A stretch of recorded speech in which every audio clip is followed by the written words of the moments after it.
स्वप्न पाहणे ही तर केवळ एक सुरुवात आहे, पण त्यासाठी दृढ निश्चय आणि प्रयत्नांमध्ये सातत्य हे अत्यावश्यक आहे. तेव्हा आपल्याला यश नक्कीच मिळते. वेलकम बॅक इन अवर चॅनलमध्ये आपण बघत आहोत इंग्लिशची इझी सेंटेन्सेस. ती सेंटेन्सेसची जर आपण डेली प्रॅक्टिस केली तर आपल्याला इंग्लिश शिकण्यासाठी त्याची नक्कीच 100% हेल्प होणार आहे. तर चला आपल्या फर्स्ट सेंटेन्सला सुरुवात करूया. आपलं फर्स्ट सेंटेन्स आहे, आज सोमवार आहे. आज सोमवार आहे. सपोज आज जो काही वार असेल तर आपण कसं बोलणार की सपोज आज सोमवार आहे असं बोलायचं आहे आपल्याला, तर it's Monday today. It's Monday today.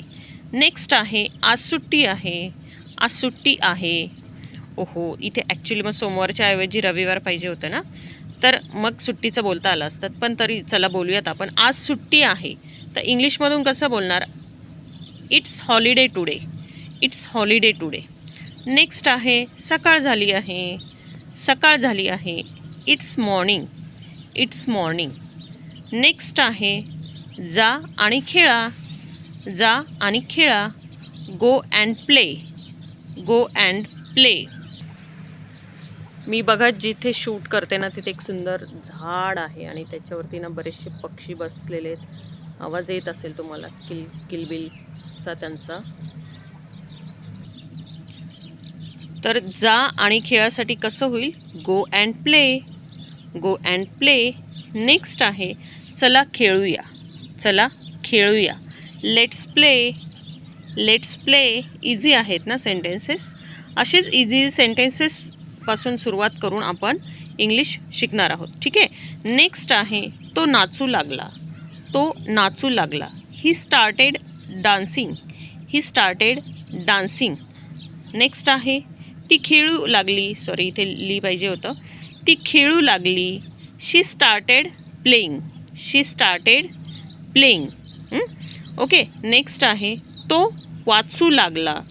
तो वाचू लागला. He started reading. He started reading. Okay. Next आहे, तो पोहू लागला. तो पोहू लागला. He started swimming. He started swimming. Next आहे, ती बोलू लागली. ती बोलू लागली. शी स्टार्टेड टॉकिंग. शी स्टार्टेड टॉकिंग. आणि नेक्स्ट लास्ट सेंटेन्स खूप छान आहे, आपण हसूया. रोज हसलं पाहिजे. रोज हसलं पाहिजे. काही कारण नसलं तरी हसलं पाहिजे. हसूयासाठी काय होईल? Let's laugh. Let's laugh. Okay.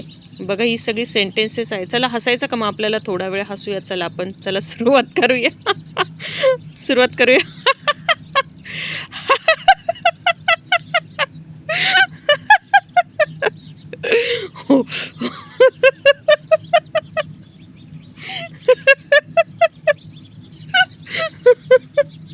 मला तर खूप हसू आलं. तुम्ही पण हसा. ओके. माझ्या हसण्याच्या स्टाईलने कोणी घाबरू नये, फक्त एवढीच विष आहे.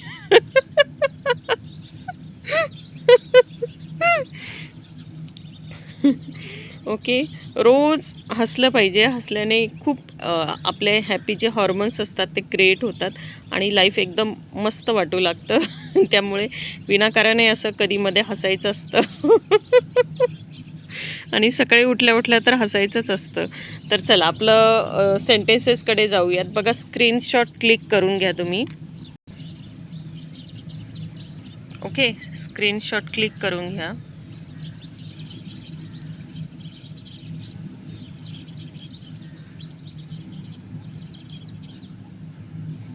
लास्ट सेंटेन्स एकदम छान आहे ना.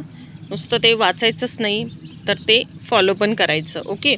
तर बघा आता याही व्यतिरिक्त आपण काही जे काही गोष्टी आहे ना त्या फॉलो करायच्या आहेत. तर त्यातल्या जे काही एन्व्हायरमेंट आपण बोलतो की बघा जनरली असं बोलतं की माझ्या घरी इंग्लिशचं एन्व्हायरमेंट नाही तर मी कसं इंग्लिश शिकणार. तर त्या गोष्टी ना, त्या एन्व्हायरमेंट जे आहे ना ते आपल्याला कोणी क्रिएट करू देणार नाही आहे, आपणच क्रिएट करायचं असतं. तर त्यासाठी तुम्ही सगळ्यात महत्त्वाचा आपला जो काही निश्चय आहे ना हा दृढ करा की मला इंग्लिश शिकायचंच आहे आणि त्यासाठी मी ज्या मला पॉसिबिलिटीज होतील त्या सगळ्या गोष्टी मी करणार आहे. सगळ्यात महत्त्वाचं ते डिसाईड करा.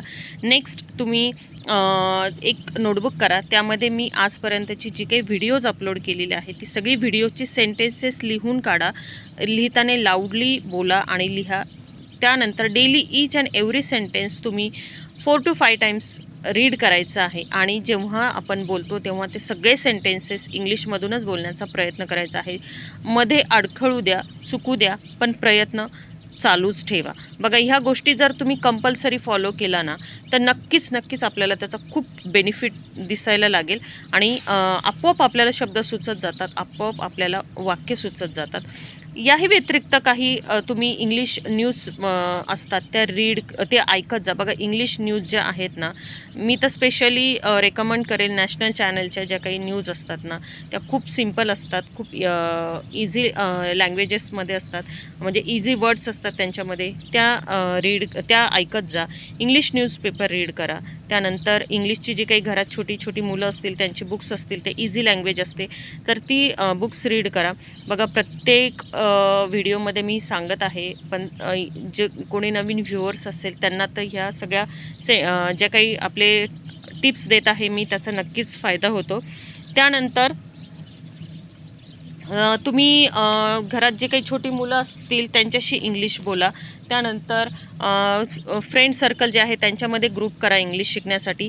या सगळ्या गोष्टी तुम्हीच आणखी काही सुचत असतील तर त्या तुम्ही ॲड करा आणि तुम्हीच इंग्लिशचं एन्व्हायरमेंट क्रिएट करा. बघा, आपल्या हातात आहे की आपल्याला किती लवकर इंग्लिश शिकायचं आहे. जेवढी तुम्ही एन्व्हायरमेंट आणि सारखा जर तुम्ही इंग्लिशचाच विचार केला ना तर नक्कीच आपल्याला इंग्लिश बोलायला त्याने हेल्प होते. आणि जेव्हा आपण सकाळी उठतो तेव्हा आपलं रुटीन इंग्लिशमधून बनवण्याचा प्रयत्न करा. संध्याकाळी झोपताना इंग्लिशमधून जे काही केलेलं आहे ते कसं केलं, काय केलं ते इंग्लिशमधून सेंटेन्स बनवण्याचा प्रयत्न करा. या सगळ्या गोष्टी आपणच आपल्यासाठी बनवायच्या आहेत आणि त्यामुळे आपल्याला इंग्लिश इम्प्रूव्ह होण्यासाठी नक्कीच हेल्प होईल. बघा, चॅनलला सबस्क्राईब करा. व्हिडिओ आवडले असेल, खूप मेहनत असते याच्या पाठीमागे, तर व्हिडिओ आवडला असेल तर नक्की चॅनलला सबस्क्राईब करा, लाईक करा, शेअर करा आणि ज्यांनी केलेलं आहे त्या सर्वांना मनापासून खूप धन्यवाद.